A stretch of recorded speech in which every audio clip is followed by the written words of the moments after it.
Hello, everyone, and welcome to another episode of Turn Extension and Advanced Maneuvers Podcast. I am Polar Bear Cub, and with me tonight I have Pokey, Hey, how's it and, going? and also tonight we have a special guest, PG Cutthroat Cure. Hello, everybody. All right, guys, and for today, our podcast. So, kind of what we were doing, we posted something up on the forums. Well, not the forums, actually. We posted something up on Facebook, kind of asking what some thoughts are for some upcoming episodes we had. And one of them was from Cutthroat Cure, who kind of suggested that we talk a little bit about models that aren't necessarily played within our faction. So, with me, I play Convergence of Cirrus, and I also play a little bit of Signar. So, there's definitely some models in Signar that are not particularly played very often. So what about you guys? What do you guys have? Why don't you start us off, Cutthroat?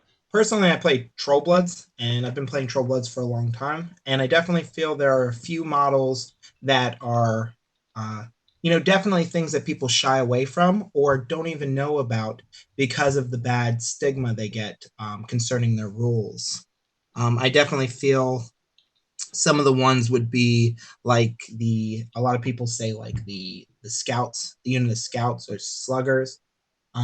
They're definitely ones that they kind of fill a certain niche that never seems to come up since it's so situational.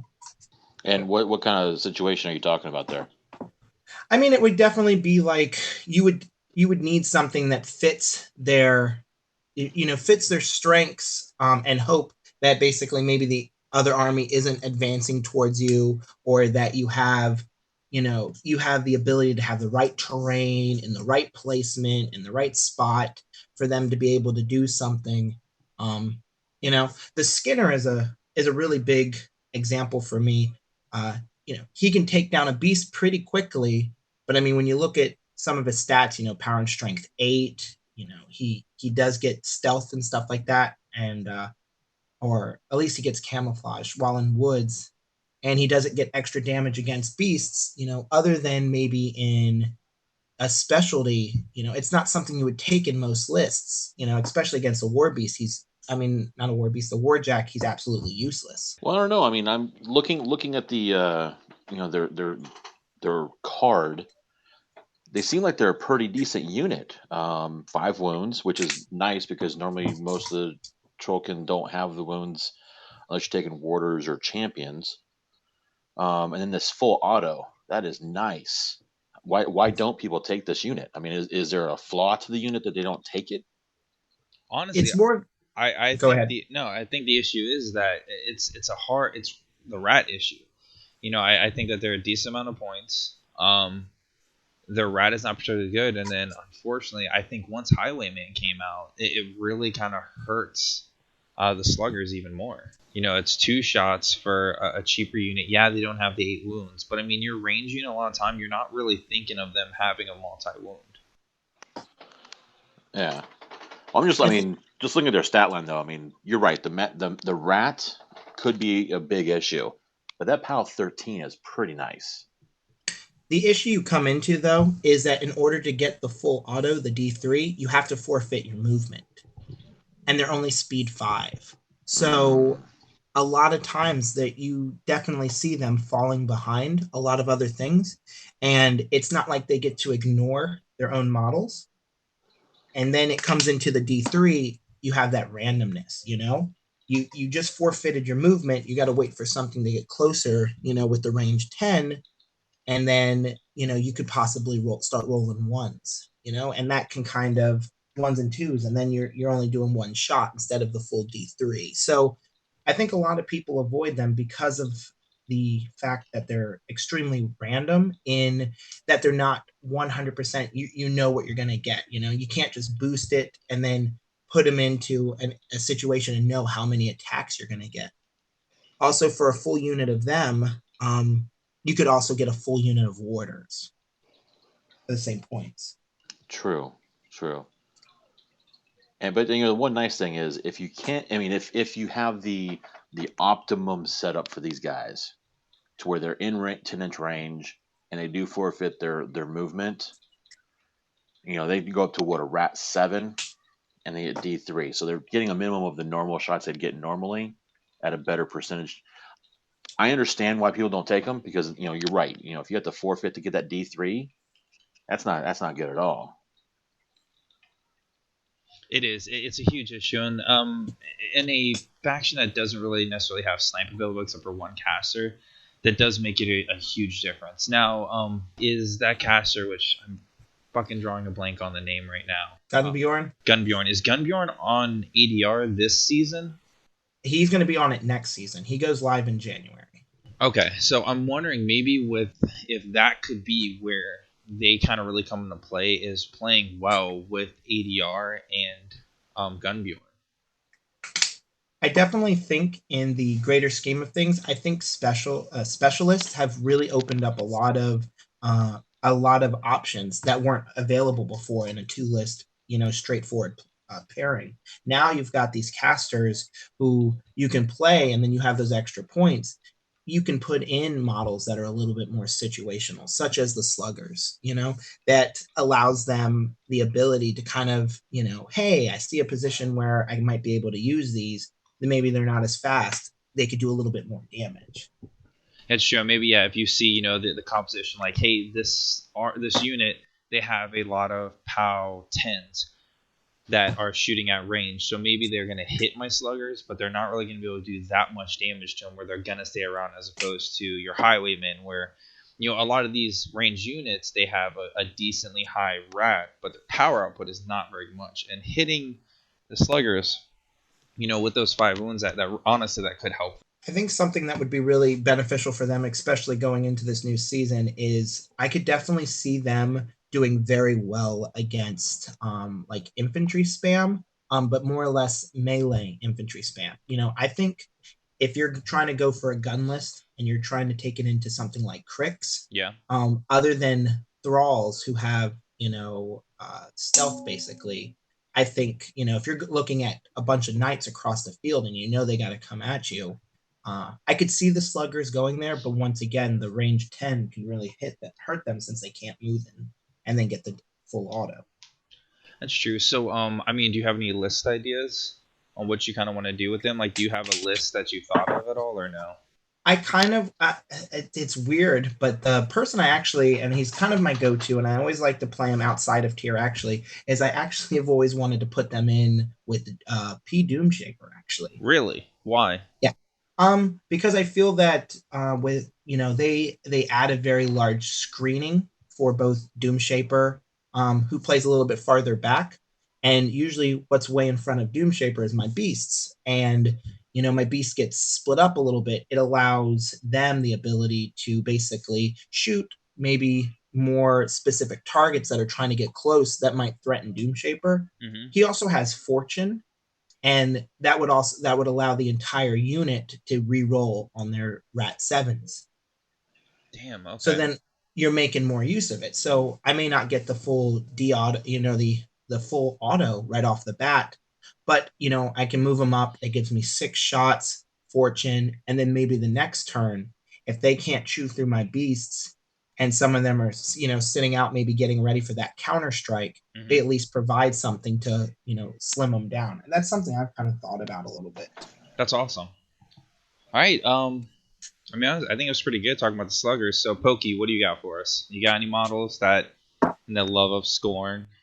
Oh, I do. As anybody that knows me knows, I am a lover of the Rhinodon. Unfortunately, yes. But unfortunately, they're the problem model. I think they're one of the heavy war beasts that Scorn has that you look at, you're like going, no. So why? Well, because for 1 point more, you get a gladiator. And if anybody that's faced up against Scorn knows, a gladiator is the bread and butter of almost any list you play for against in Scorn. Gladiator is a very versatile beast. You can use it for a heavy hitter. You can use it as a buff bot in the back. You can use it as a transfer target. And it's just you just have so much more going for it than what a lot of people see it for a Rhinodon for a point cheaper. So what do you think? Gladiator has a higher arm, bigger life spiral, better mat. Granted, it's only by 1. So then I guess you've been playing Rhinodons a lot. We've seen on the channel a couple times now you've played a Crash of Rhinodons. So I mean, what do you think?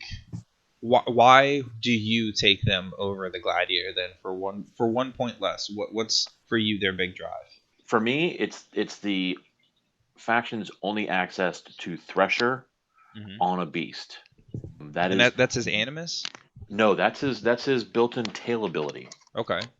That's the downside to that is his Thresher is like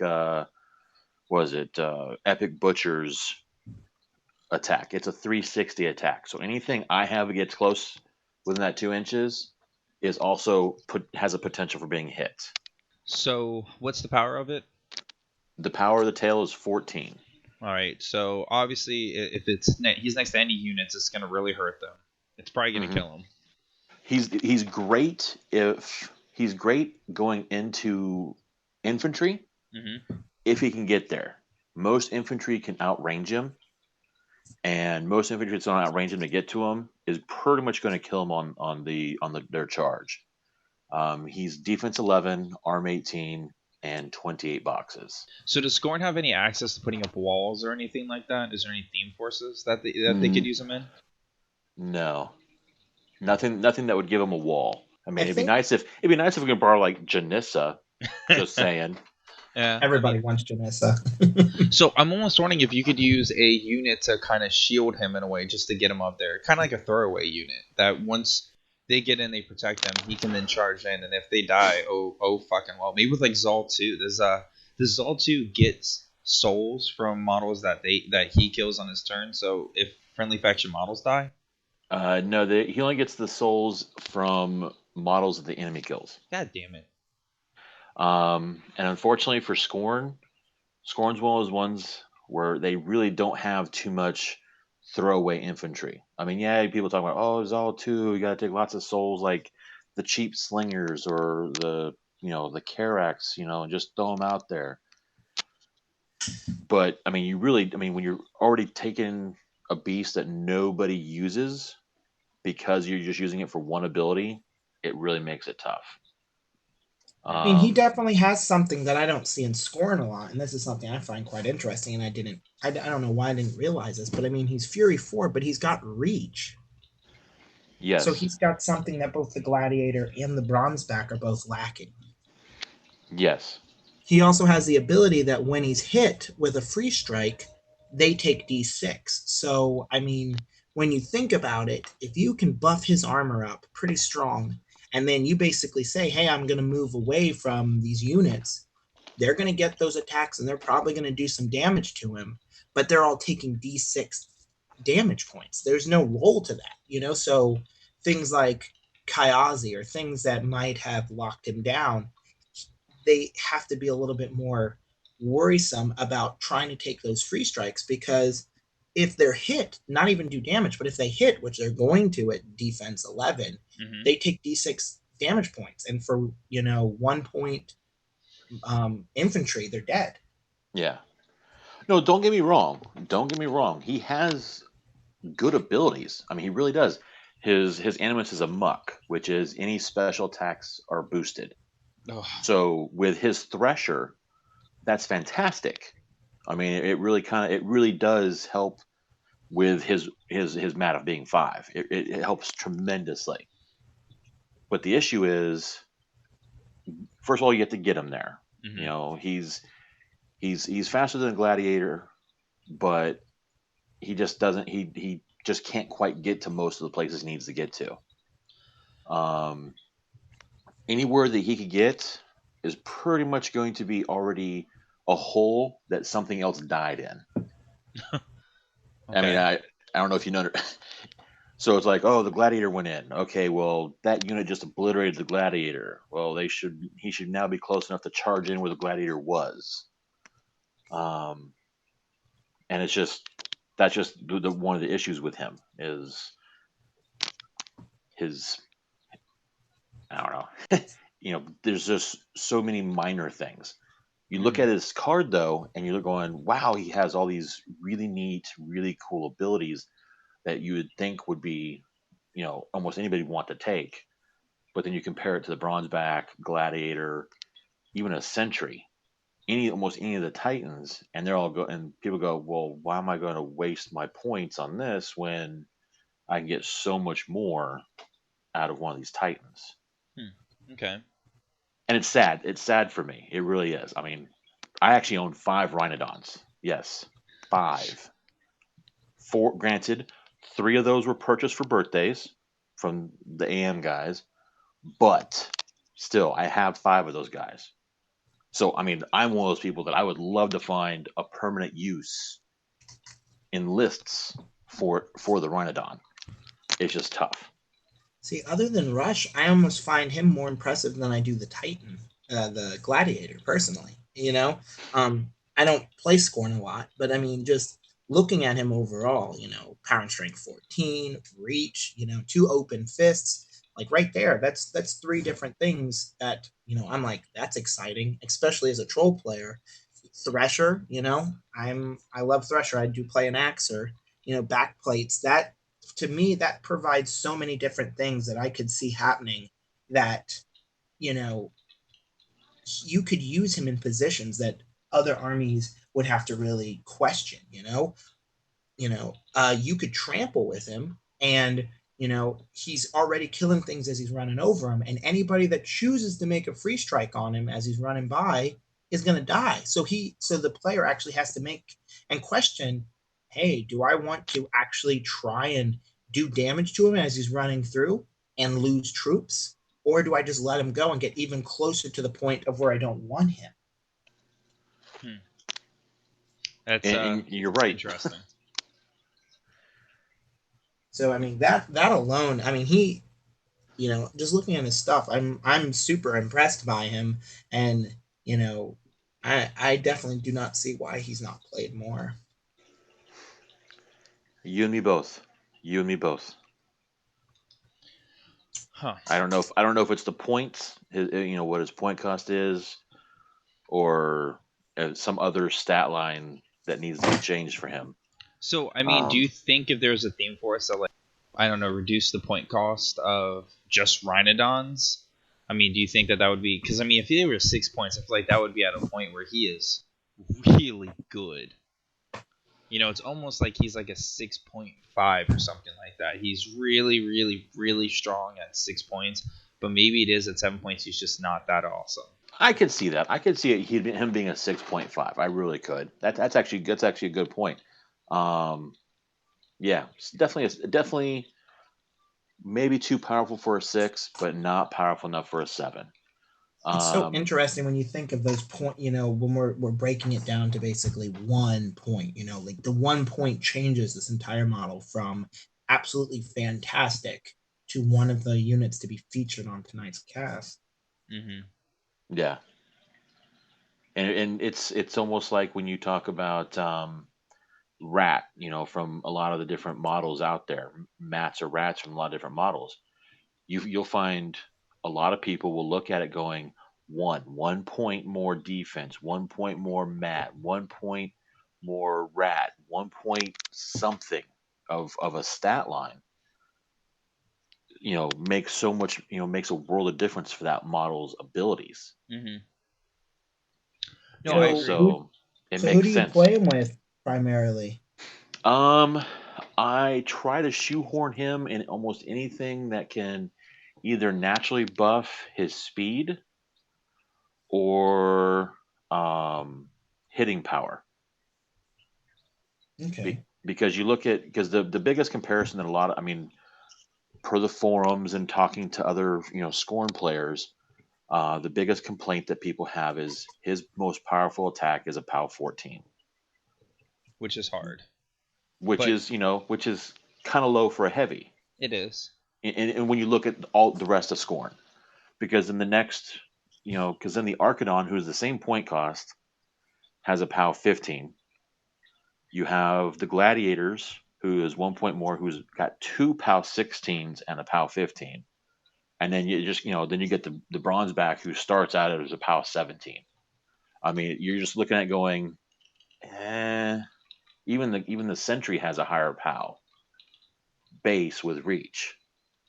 So and that's where some of the issue is, because you have to have something to buff it up to where it's high enough POW to where it can damage multi-one infantry, like warders. Oh my goodness, I hate facing up against warders because you get that one first plink, and now they get automatically 2+, and then the stone's back there, so now you're swinging at what, armor 21? Yeah, 21. Ugh, it's horrible. And if he's only a POW 14 or enraged, he'd be a 16. He's still at dice minus 7 or 5 on his damage rolls. Average damage rolls say he does a point or 2. Right. That's awful. Not good odds for a heavy that's now standing in front of what, five warders going, hey, thanks for that little boost. They're just now going to club him to death. And that's true, and I think that is definitely not the model to drop into warders, because warders are just a very, very, very rough unit to deal with, especially with the stone. If there's no real way to remove the stone first, it makes it a pain. But that being said, I see what your point is, because for just one more point, you can get the bronze back. That does not. While he doesn't have reach, right? Bronze back. No. Okay. Well, the bronze back's actually 9 3 points more. Oh, okay. Well, good. Thank God.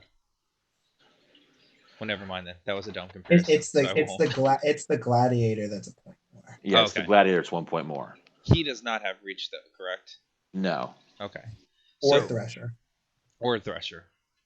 Or backplates. Or backplates. Jeez, see, okay. It's granted, I'm not a Scorn player, so I don't really know all those whole extra fun things. But he sounds awesome. He sounds like something that's going to get in there. It's going to take out most other single or even some multi-wound infantry. I mean, with Convergence, he's going to wipe out pretty much all my other crap except for my Reciprocators, only because they can get up to armor 20. And it's dice minus 6 on them, but still, it is going to be painful to have to deal with that. You know, my Eradicators are going to get destroyed. My Perforators will just get wiped off the table because I don't think they could do enough damage to them to remove them. And he's going to remove almost all of my my single wound infantry.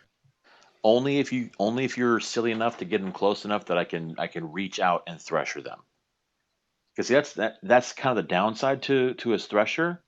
Once people realize, oh, he has Thresher, now all of a sudden, instead of being, an inch apart, they're now an inch and a half apart from each other. And the gap is just, now the unit spreads out. And I'm like, okay, well, if I charge in, I hit Thresher, I'm going to hit 1, maybe 2 guys, depending upon how the stack is. And it just makes it, then all of a sudden that unit that I've taken 1 to 2 guys out of, they now get to charge on the next turn. And I have to hope that the opponent rolls low. Something that's a kind of a blessing in disguise when you look at it, and I was just thinking about this, especially when it comes to Thresher, is he's power and strength 14, just like the Axer. And what that does do, that does benefit, is when you look at some of our heavies, and and a lot of the heavies what's the armor of the base armor on a gladiator? Isn't it 20? Or is it 19? 19. So when you look at that, still, if you have to Thresher, and you have to get in there and clear a bunch of stuff off your heavy, he can do it and do minimal damage to one of your heavies. You're right. So that's kind of a blessing in disguise. That's you can put him in there, and you could commit him into an area where your heavies are getting bogged down. He can walk in, he can clear that area, and he'll probably do some damage to your heavy, but nothing near what it would be if he was a lot stronger that way. Mm-hmm. Very true. Yeah. So he can definitely clear up some, depending on order of activation, he can clear things to allow your heavies to get the job done that they were put there for. And you're talking to a guy who's, like I said, trying to be champion of the Rhinodon, but it's just you come to some hard matchups, some situations where doesn't work out. On paper, looks fantastic. Looks like he can do a lot of work. On the tabletop, slightly different story. I hope they come out with a caster called Champion of the Rhinodon. That would be awesome. All right, Polar Bear Cub, what about you? We've talked extensively about mine. Let's talk about one of yours. All right. So I'm going to talk about a Jack that clearly everyone on the Signar forums absolutely loves, and that is my boy Triumph. So I remember when Triumph first came out, and I was so excited for him. Not knowing what his stats were, but knowing that he was Siege's boy. And when I got his card, I'll be completely honest, I was sad. He's, 11 points, which is 2 more points more expensive than the Defender. And he lost his melee weapon, but he gained a shield. And his weapon is his range is pretty decent. As I'm trying to pull it up. Yeah, range 16. So he's a range 16, power 15 still. He has a good rat at rat 7. And then, oh, yes. I mean, I think the big thing with him is that whenever you look at him, you have to realize that he is not a Jack that you should play with Siege. My biggest reason is because of Blaster. For Siege, for 1 point, I can give anything I want in AoE. So an AoE of 3. For me, I'm not going to put 3 points onto Triumph just to spend one of them to get an AoE. Instead, I would only give him 2 points, or I would just do something else. What I do think he works well with is our turd polisher, Haley 2. And pretty much... I know. So, and honestly, this came about, I want to say 3 or 4 years ago, I was at the store. And we were talking about Triumph. Now, this was before Stormwall came out. Halo 2 was in her prime. I think it was like 2013, maybe 2012. Something before Colossus, I think, were even announced. And I was at the game store, and this one guy just kept bashing Triumph, saying he was the absolute worst. And I swore up and down, look, he's not a competitive Jack. I will admit perfectly fine, he's not a competitive Jack. But he is good, and I guarantee he can kill a caster. And when this third person at the table, his name was Tim, and he was like, put it on the table. Let's just see it. Just put it on the table. So it was like, all right, fine. So I can't remember the exact list that I had, but I had Haley 2 and Triumph. And he was playing Kara Sloan. And this was, we kind of built the list right there. So not going to lie, the list was really tailored against me. That being said, Haley 2 with Triumph is absolutely amazing. He gets increased armor because of deceleration, and because of temporal acceleration, he can shoot twice. Haley can can teleport him, and she can time bomb somebody, which reduces their defense. If he stands still, he gets stealth. She can teleport him, so he gets 2 inches up the board, and he can get 2 shots in. Needless to say, throughout the entire game, Triumph survived, and Triumph ended up putting the final shot into Kara Sloan that fucking took her out of the game. So, is he a great Jack? In a fun, casual setting, I think he is awesome. He's an armor 20. You're not really going to damage him. He's not a Jack that's meant to get into combat really ever, because his shield is only a power 13. Yeah, he's a high mat at a mat 7, but he's not going to hit somebody in the face and let them survive. But what he can do with that armor 20, he can walk out of combat and he can shoot them. He can see through stealth. He can honestly remove, like, Iris and some other models. He has a ridiculously long range. He is not that terrible of a Jack. And that was my whole rant. I'm so sorry. No, I mean, look. You're right. Looking at him, he looks like, on paper, he looks like he'd be fantastic for range. It's almost like maybe he's overcosted, maybe? Mm-hmm. I definitely think he is. By a point.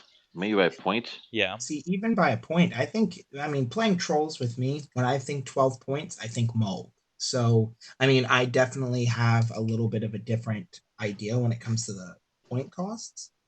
But I'll be completely honest, before tonight's podcast, I had never heard of him before. Really? Never. Like, when you said Triumph, I was like, which faction and who is that? I have no idea.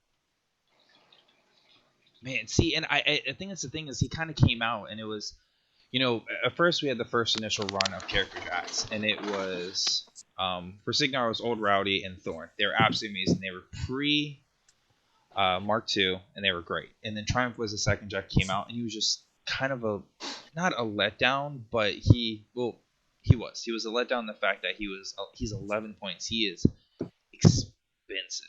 I think he is 1 point less than the Thunderhead, and a Thunderhead has sustained attack, and he has his pulse. Thunderhead can do a lot over him. And in a world with Colossals, he's even more so far removed, where most people are not going to see him on the table at all.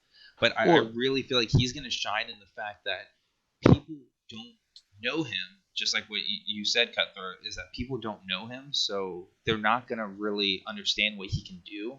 And the fact that he can stand still, he can all of a sudden see through stealth through stand still, and he can create an AoE for himself, which is great for clearing out infantry. I mean, it's a power 15 shot, so it's an AoE power 8. That's going to clear a lot of single wound, low armor infantry.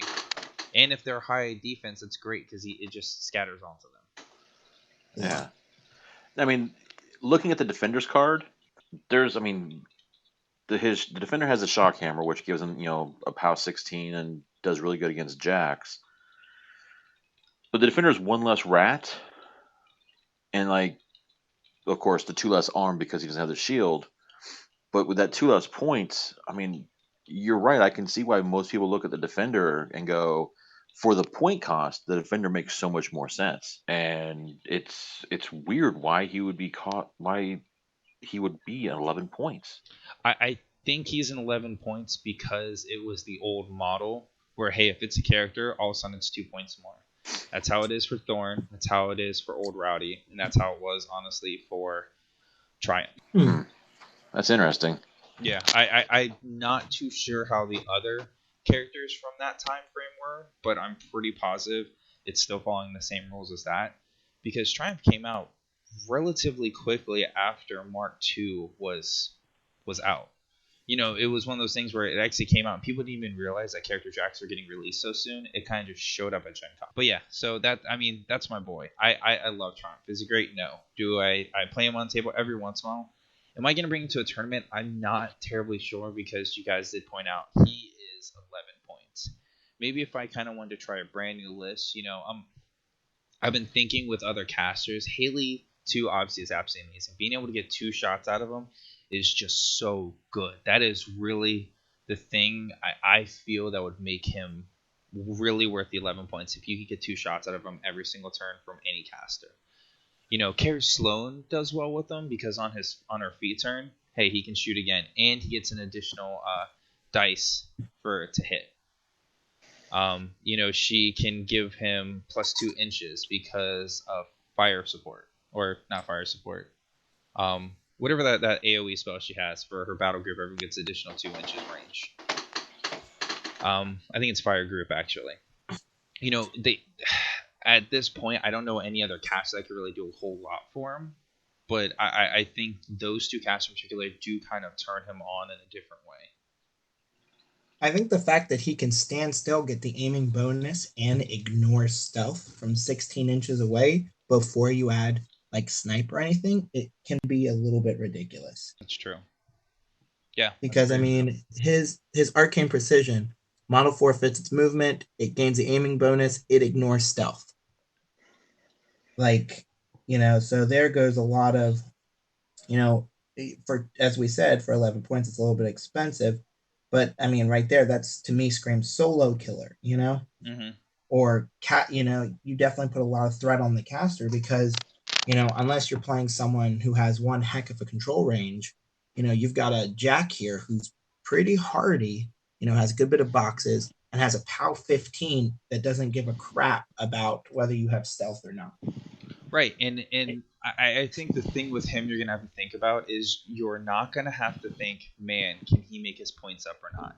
Because this is a Jack where you really can't put him inside of that box because there's a chance he might not. But if he can remove key pieces of solo models that can do a lot of damage to you in the long run, he can make up his points in a different way. Any turn that you can remove Iris a round earlier, anytime you can remove Gorman a round earlier, that is going to have more than just, oh, I removed this 2-point model, I removed this 3-point model. That's going to have a massive effect. That could seriously alter somebody's entire game plan just by removing that one model.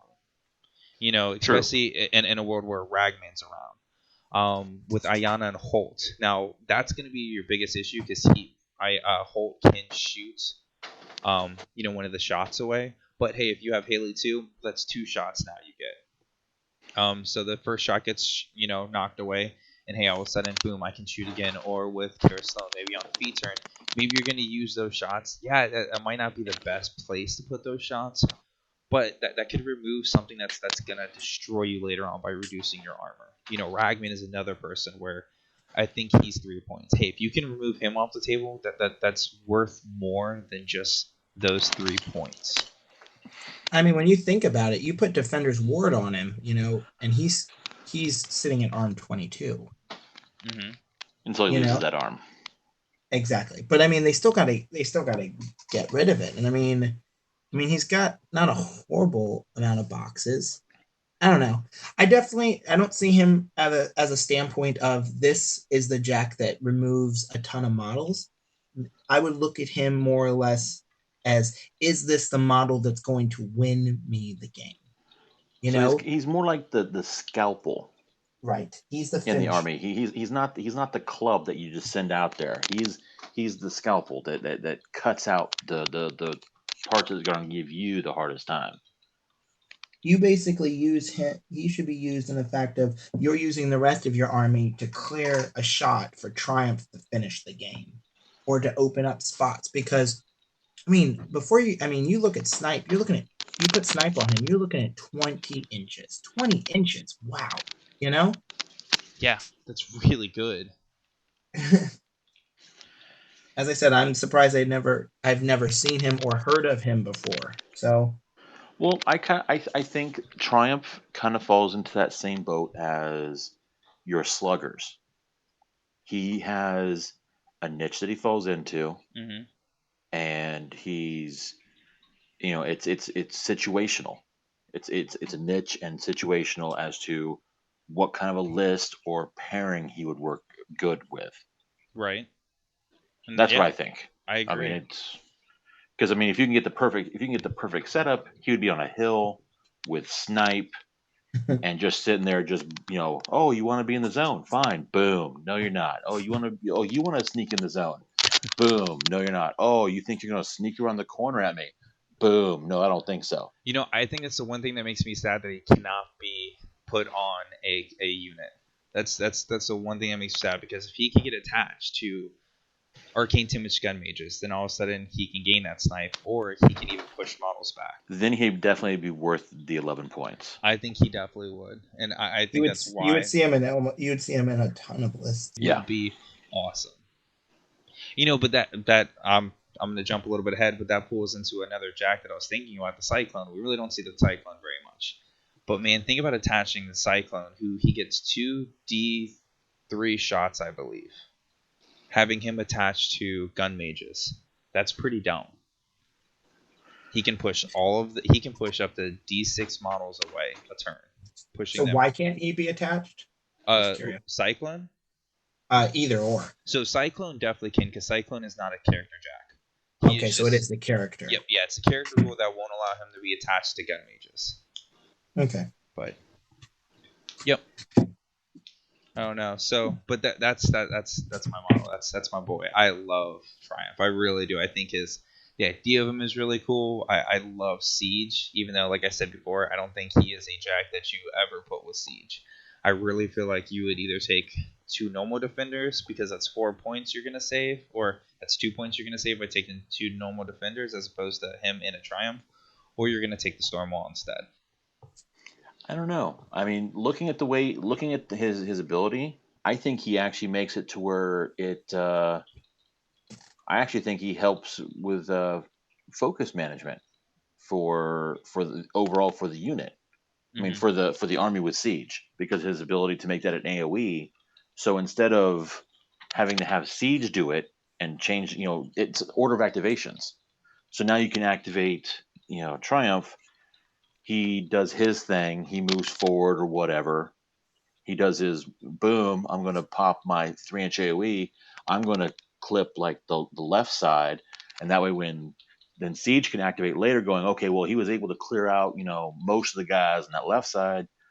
I'll take this defender and I'll give him was it Explosivo? Mm-hmm. I'll give him that, and now it's okay. Either A, he can go for the right side, or he can go for another target to remove more stuff, and it's kind of an order of activation thing. That's true. Yeah, you're right. It's like some I didn't even think about for some reason. That's a huge order of activation thing, where Triumph can go first, Triumph can get the AoE, and then Siege can then activate afterwards. Yeah, or vice versa. To where Siege can go, all right, we're gonna do this, and then all of a sudden, it's like, oh crap, it didn't work, and now Triumph can go, don't worry, boss, I got this, and then he goes in with his higher rat and blows another hole in something. Yep. All right, awesome. So, what else do you guys got? You got anything else? The next one for me, I'm going to switch from a unit, and I'm going to go to a solo of the trolls, and I'm going to go with the Skinner.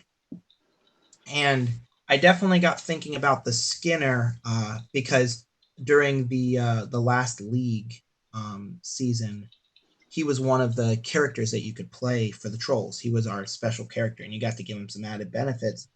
And I realized that during that, I noticed that in a good bit of situations with the special rules, he actually was a lot of fun. Mm-hmm. I actually got into a huge conversation with a friend of mine on the forums, Cave Monster.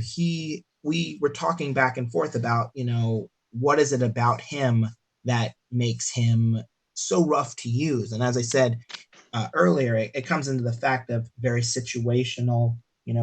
He can be really good against beasts, but I mean, he's got one attack. He on the charge, he does get 5 dice because he has Dismember as long as it's against the war beast. But he's got a power and strength of 8. So even though he's a weapon master, you're not looking at a whole lot of output. Oh, I disagree, sir. I disagree. Being a person that has been on the receiving end of a Forsaken Bomb, I will tell you, a POW 8 with 5 dice can do a lot of damage. A lot of damage. And as I said, not too much against a war beast, a heavy, but it'll do a lot of damage. Yeah, but I mean, with him, once again, as I said, the only way for him to get to those 5 dice is the fact that it has to be against the war beast. Yeah. And I mean, you can do some of the stuff, like we were talking about some of the things that we really feel that could help him, or at least things you can do currently, like not things we wish he had, but we were saying that you could put the rage buff from the Mauler on him. That brings him up 3, so then he's an 11. So, power and strength 11, he's on par with a warder at that point. Something cool about him, though, is he does get the camouflage, so you can kind of flank. And he does have Hunter, so he can do really cool vectors. Like he can get out of those areas that people weren't expecting. Oh, by the way, it's Prowl. Camouflage and Prowl are 2 different things. Okay. It's Prowl. Sorry. Yeah, because the camouflages, they have to be in a certain type of terrain, right? And then Prowl is the one. Well, camouflage just adds like plus to their defense. Yeah, so it adds plus to their defense if they're in any type of concealment or cover. So they can go either get plus 2, and then Prowl is the one that gives them stealth if they're in any type of, I believe, concealment or any cloud effect. AoE of a spell that provides concealment or cloud effect. Okay, so yeah. So that's actually, Prowl's the step up from camouflage, I think. So, he definitely has a good bit. Ooh, and Duck. That is nice. Yeah, Duck is really good. I've definitely been on the receiving end of trying to get at Pendrake with Duck. Oh, yeah. Yeah, I've tried to swing on him, too. Hey, Bronzeback, kill that little guy. I can't hit him. Yeah, Mulg, kill Pendrake. Okay. 2 turns later, I can't do it. But yeah, and he's got. There's definitely every time I look at him, I always feel there's something so good. Like you're missing something on him, and especially when we played him in the league. Like they added a little bit of this. He got 2 attacks instead of just 1, and when he had 2 attacks, he was crazy. He was crazy good. You know, he's 2 points. So I mean, for an extra point, you get the Fell Caller. So I mean, there was that. Who also has ranged. He has advanced deployment and Pathfinder initially. So I mean, I I just, as I said, like I like him and I feel like he can do a lot, but he doesn't get used because of just how super situational everything is with him. True, and unless you're facing up against was another troll player or somebody that's bringing the Rotter horns from Circle, he is not going to do too much to a bunch of the heavies that you normally see on the tabletop, which is sad. I mean, because this guy against a light war beast, this guy is going to mess it up. Oh yeah, they're gone. I mean, it's like, oh my goodness, 5 dice on the charge, even without putting rage on him, it's going to do some damage. I mean, you're talking some serious damage to a light war beast. He is Mat 7. I did find that really interesting, which I think is a really good thing, and it's an added benefit to him. He hits pretty, at least averagely, and he has a higher defense than a standard troll does. Right. So with Duck, that puts him up at defense 17 versus War Beast. So you can potentially lock down a heavy War Beast or something for a few turns to do some damage and then make sure it's not getting out of there. They can buy attacks and they can try and hit him. But 17, as some of us may have seen with Kayazi Assassins, it's hard to hit. Oh, yes. So, I mean, for 2 points, I could definitely use him to shut down or lock down a War Beast for a little bit, Yeah, and another nice thing about him, he has 8 wounds. He's a 2-point solo with 8 wounds and tough. Right. I mean, that's just speed, and he has speed 6. Yeah, I mean, he's not like the standard speed 5 that you would normally see for a lot of the troll models. I thought about using him in a Madrak 2 list, just because of the fact that Madrak 2 makes it a lot easier to hit. You get the +2 mat, and you also the ability to basically, on the feet, he gets to attack everything. So you get him in there, you lock down 2 War Beasts, and he gets to make it not only his initial attack, but then another attack on each of them. He would do some damage. He's not going to kill him, but he's definitely going to, inflict some wounds. Yeah. Yeah, and then keep them where they're at. And then if he needs to get out of there, he doesn't suffer free strikes from beasts. So. Yeah, I mean, he looks. I mean, looking at him, I don't know why people don't use him. I mean, because that would be perfect if you find. I mean, I don't know who your normal hordes drop is for trolls, but looking at him, it's like, well, why not take this guy? I mean, if you're dropping against hordes anyways, this guy just fits the bill perfectly.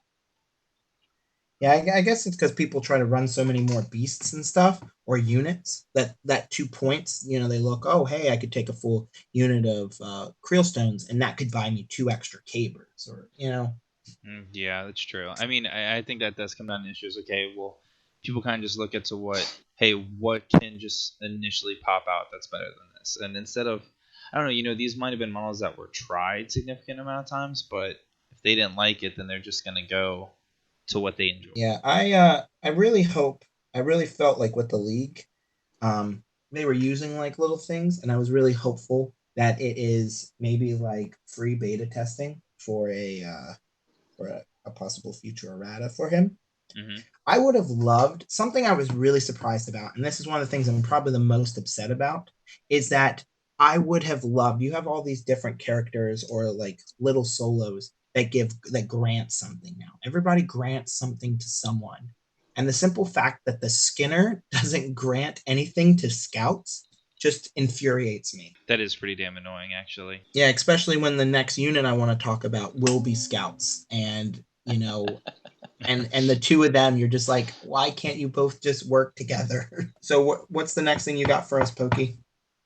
Going back to the lovely Scorn. Another beast. Because, and this is a beast. Okay, I'm backing up just one quick second to the Rhinodon. I played, if you look on the channel, there's for our Halloween issue of Longest Night, I ran 4 Rhinodons on the table. When we were filming that, I had a guy walk over going, "What is that? Are you proxying that for something else?" And he was pointing at my Rhinodon. I'm like, "No, it's actually a Scorn heavy war beast." And he's like, "Are you sure?" Not 2 weeks earlier, I was proxying because I hadn't finished painting my second Sentinel. Mm-hmm. I was proxying a Cannoneer on the table. Different guy walks over, looks at it, goes, "Why did you give your Gladiator a mace?" I'm like, "Well, no, that's the Cannoneer." "The what?" So I turned it so you can see the gun. He goes, "Well, why'd you give your Gladiator a gun?" I'm like, "No, it's an actual model. It's a Cannoneer. It's a Titan with a cannon." He goes, "Huh, I've never seen that one on the table before." But it was just funny because, I mean, 2 models nobody has ever seen. I've had different guys going, "I don't even know what that model is. You sure that's a Scorn model?" Which brings me to the model I do want to talk about, and that is the Razor Worm. I really thought you were going to say the Cannoneer. I thought you were too, actually. That was messed up, man. That's so rude. I know. All that build up, and then I go to the Razor Worm. I even pulled him up on War Room because I was like, here we go. No, it's the Razor Worm. It's one of the first lights that wasn't a Cyclops for Scorn. Well, I'm pretty sure. No, there wasn't a Cyclops or a Basilisk. It was like the only other light, I think. Yeah, pretty sure it's the only other light that they have. I think it's a very nice looking model. I mean, it's very simple.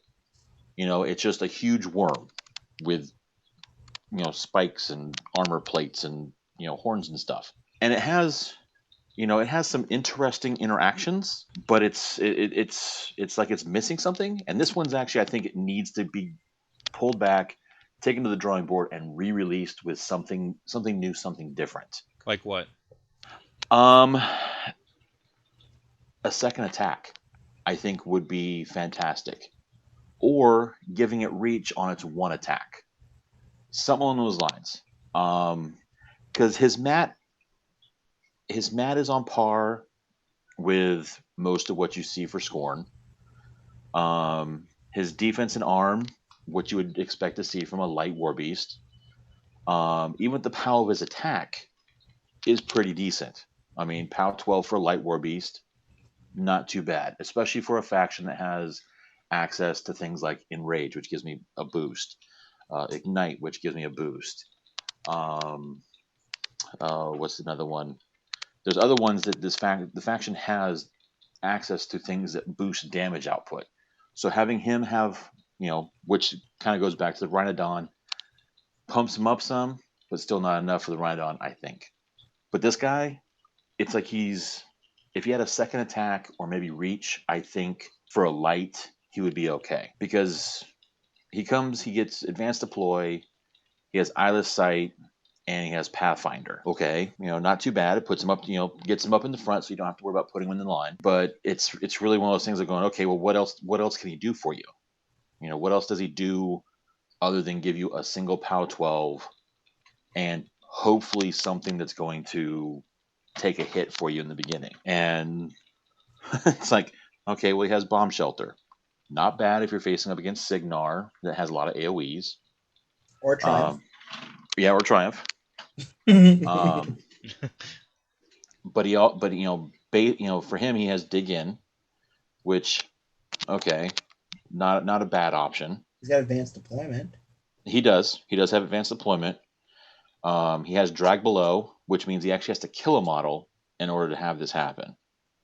If you don't know what Drag Below is, it's during his activation, immediately after an attack in which he boxed a living enemy model. That's the one. That's another thing. Living. Ugh. He can use this ability. Their box model is RFP, and the model can make it at full advance and then dig in, which is nice. But he has to hope to kill whatever he's attacking. And I don't know about you guys, but most of the games that I end up playing against, anything that one beast can reach is either in reach range of something else, or the model has too high of a defense for a base, mat 6 to really hit, unless I really, do a lot of boosting. The one nice thing is he is Serpentine, so he can't be knocked down. Damn. Okay. See, this is a hard one for me because I'm looking over him. I'm like, I'm gonna find it. I'm gonna find that little niche, and I'm not seeing it. Like he has got Eyeless Sight, which is cool, when it comes to the charge, but it's not really he doesn't have a ranged attack. So, I mean, that kind of removes it. Just means that he gets to charge through forests. Right. And he can also, I can see you on the backside of the forest. I'm coming at you. Do you get to ignore stealth with Eyeless Sight? Yes. So he could charge a stealth target. That's kind of cool. Well, you can charge a stealth target regardless. You just can't shoot him if you're greater than 5 inches away. That's right. You can shoot him, but you automatically miss. Let me clarify that. Right. But he's 4 points. I mean, he's the cheapest war beast I can get on the table, except for the Reptile Hound. And you get what, 2 of them for? Yes, 2 Reptile Hounds for the same price. Which the Reptile Hounds would have, if I get them both on the same target, they're going to basically do about the same amount of damage this guy would do with his 1 attack. So would you at any point, I mean, do you really see yourself as is, would you see yourself choosing him over the Reptile Hounds? Believe it or not, no, because the Reptile Hounds have Slaughterhouse, which is a troll player's worst nightmare. That is pretty awful. Because, we don't like you having tough. No one likes having tough. I mean, the only thing I could think of that I've actually been able to come up with, which makes it situational for him, is if you're running like a Morgul 2 list, and you have a unit of Blood Runners that you want to get up the field, you have them basically base to base with him when he puts up Bomb Shelter. So that means they don't suffer blast damage. Now, they get hit, but they just won't get hit by blast. They'll get hit because you can still target the Razor Worm, but they won't take the blast damage. So here's my question about that, because he's defense 13, which isn't horrible at all, and he's arm 16, which is pretty strong for 4 points. It is very strong for 4 points. Do you see him? Could he not just be a mobile girded sight? I mean, a lot of people choose the objective bunker because of the fact that you can remove, they're girded.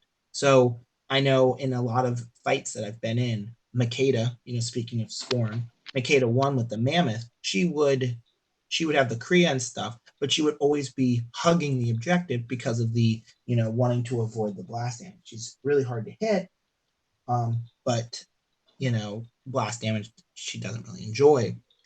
Could he be like a 4-point movable, is that his niche? Is that where he's supposed to be? Maybe. I mean, I could see that. That's a good possibility.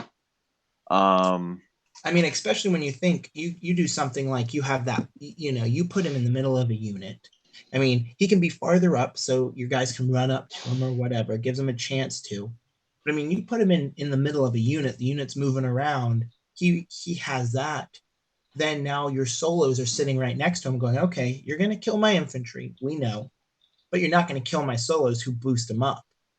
Even if you do, scatter it. It kind of protects a lot of things. Or you just completely surround him, you're going to make sure that certain infantry is going to get to him because, they obviously have to focus on shooting. They're not going to be able to maybe do other stuff. I would love to see him, like you don't have to worry so much with your multi-wound heavy infantry. But I mean, you take stuff like your swordsman or I mean not swordsman, maybe. Yeah, swordsman would be a good one. And you have them moving up, and you put their UA on it. It keeps them alive a little bit longer, or other stuff like that. The only downside to that, I mean, that's a great idea. Great idea. And I might actually try stealing that when I go to try to figure out a way to use him. The only downside to that is that if I'm close enough for them to shoot at the Razor Worm with an AoE, I'm probably going to be close enough for them to shoot at whatever it is I'm trying to get, have it be protected from that AoE.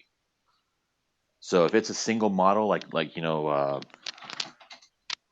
a wheel breaker or an extoller or something that I just know I need to have protected as it moves forward from blast damage, they're probably just going to ignore the Razor Worm and go just straight for that solo. He's a medium base model, right? Yes. Yeah. So then he could also figure out the fact that he can block line of sight to certain things. I see his place for something like, I see him in a spot with, like, as I said, Makeda or Morgul, or some of those casters that you want to keep protected, because you have like what's the one that has the shield? Is that the Cyclops that has the shield, the Brute? Oh, the Brute. Yeah. You see a lot of people take the Brute and stuff. You've got the shield and stuff. But I mean, here you've got something that's moving up quicker. It's moving up faster. It's placing itself in an area that you're going to put your caster in to control a good bit of the board. And you've basically said, hey, I'm blocking line of sight. And B, even if you do hit it, you're not going to do anything to me. So, I mean, you could put things around, because I always look at it from, if I have my Creel Stone, a lot of people say, well, I want to hit this because I'm just going to blast damage the Creel Stone, hope to take out one or two. But the Razor Worm would say that's not going to happen. So you just add a little bit of line of sight blockage, and, with a stronger, and for 4 points, so you're not having to keep a heavy back. True. I mean, it's a good point. It really is. I mean, as I said, that's the only thing I can think of that even benefits him in any way. So I'm really reaching. Yeah. Yeah. I mean, it's yeah. It's just one of those things where I haven't even actually put this guy on the table ever. I actually do not ever think I've ever put him on the table, and I've had him since he came out. I've seen him on the table one time, but it didn't really matter because I removed him. But I put the Earthborn into him, so. Well, yeah, well, okay. But so basically, all he was against you was a speed bump. Right. He definitely, I mean, one thing he definitely did do, and I remember this from the game, is he did get into the scenario quickly. Like, he was there fast. And, I mean, speed 6, he's running 12. If you're going second, that's 16 inches up the board. So, I mean, you can put him places. So as I said, that extra area of an objective. Sometimes I really wish people could move that objective. I don't know. I could see him doing something like that, but otherwise, that's about all he's got. Yeah.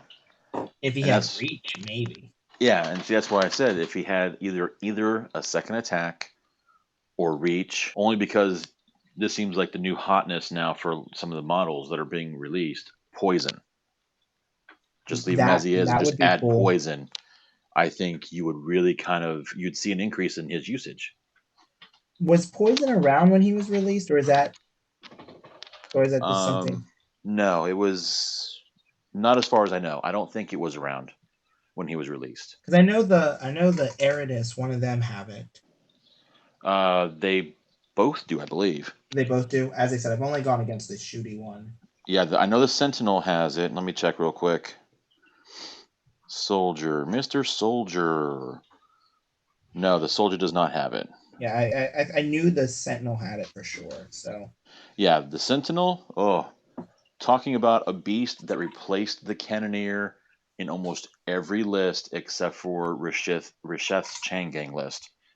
talk about a beast that does not need to be talked about on tonight's cast. Yeah, pretty much. And actually, with that, guys, we have actually hit our time for the night, so I'm gonna wrap it up. Can we have one quick thing? I want your second. Yeah, I want to hear your second. All right, so I'll make this pretty quick because, yeah. All right, so my second is going to be the Arcane Tempest Gunmage Captain. He's a 2-point solo, and pretty much it was kind of one of those things where back in Mark 1, he was absolutely amazing. Right now, though, he does have some issues. He's, pretty good speed. He's a high rat. He's a rat 8. And he has only one gun, but his gun does 3 different things. It can either A, give brutal damage, so that's pretty great. He can give himself snipe, or he has Phantom Seeker. Phantom Seeker ignores line of sight when making range attacks. He also ignores concealment and cover when resolving range attacks. So again, he's another solo sniper. The third thing actually he gets is he's also an advanced deploy model. So has some pretty decent things for only being 2 points, and you can get 2 of them. His biggest issue is that it's 2 points, where in Cygnar there's a lot of things you could do with 2 points. We have access to Gorman. We can put a Squire in there. We can upgrade a Jack from, if it's a Lancer, it could be upgraded to Thorn. If it's an Ironclad, we can upgrade it to Old Rowdy. It kind of fills a niche where 2 points is so valuable. I'm just not necessarily sure he is right up there. I believe Epic Kane, he can get one of these for free, but that theme list still limits him so much that he still might not be the best model. All the stuff that you were basically saying makes me wish I had him in Scorn. But Scorn isn't a ranged faction, so kind of a moot point. But it sounds like a great model. I don't know why don't people take it? I mean, is it just because of the 2 points? I think it's because of the 2 points. And like I said, it's a good point model. I think it's an appropriately costed model, but there's a lot more things in this game where in Cygnar that's in a land of Cygnar where there's a lot of high point stuff, and 2 points can be shuffled around so many different ways. I think that's kind of where he just drops off. For 4 more points, I can get 6 gun mages instead. Where they don't get the brutal, but they get a crit brutal, and they can push models out of zones. Mm-hmm. I can take Jonas Murdoch for 2 points and turn a Merc unit into a now Cygnar unit, and that's just really where it is. He's a good model. I just think there are too many other good options that make him less exciting. It's a shame because his abilities sound fantastic. Yeah. He's commander, so with advanced deployment and commander, he does have a magical weapon. So he, as you said, he's good for knocking out a few little things that incorporeal and stuff. I think commander is something definitely beneficial. He will he allows the gun mages to be at a command of 9 instead of 8. But is that 1 point worth it? Yeah, and that's things I don't necessarily know. I think at that point it's kind of like he's probably not that great at that point. Right. He can't ignore stealth. That's kind of cool. And with snipe, he's hitting from 14 inches away. So, I definitely see him. I don't remember what the character is in Menoth, the solo that goes around, and they use it mainly for snipe killing. She's got a sword. I don't remember. Nissia. Yeah, that's her. I could see him filling the same role, but from farther away. Trying to take out those important solos and stuff, or just little key pieces. For 2 points, he definitely could complete that. Yeah, definitely. Yeah, no, I agree. But all right, guys, so we are going to wrap it up. Everyone, I want to thank you very much again for listening to an episode of Turn Extension. Have a great night, guys. Have a good one. Thanks.